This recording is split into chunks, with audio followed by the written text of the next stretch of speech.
നമ്മുടെ അശ്രദ്ധ ഒരു ജീവൻ തന്നെ നഷ്ടപ്പെടുന്നതാണ്.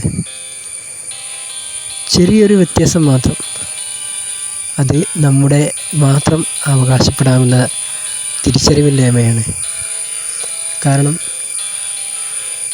മാർക്കറ്റിൽ നിന്ന് വാങ്ങുമ്പോഴും നമ്മൾ ശ്രദ്ധിക്കാറില്ല, അല്ലെങ്കിൽ സ്വയം മരത്തിൽ നിന്ന് പറിക്കുമ്പോഴും നമ്മൾ ശ്രദ്ധിക്കാറില്ല. ഇങ്ങനെ ചെറിയ ചെറിയ കറുത്ത പാടുകൾ കാണുമ്പോൾ നമ്മൾ വിചാരിക്കും കിളികളോ അല്ലെങ്കിൽ വന്ന് കൊത്തി എടുത്തതാണെന്ന്. ചിലപ്പോൾ അങ്ങനെ ആയിരിക്കാം, അല്ലെങ്കിൽ ഇതുമാവാം. നമ്മൾ കുട്ടികൾക്ക് നൽകുമ്പോൾ വളരെ ശ്രദ്ധിക്കണം. കുട്ടികളായാലും മുതിർന്നവരായാലും നമ്മളിത് വളരെ ശ്രദ്ധയോടു കൂടി നോക്കിയിട്ട് വേണം നമ്മൾ പാകം ചെയ്യാൻ എടുക്കാൻ.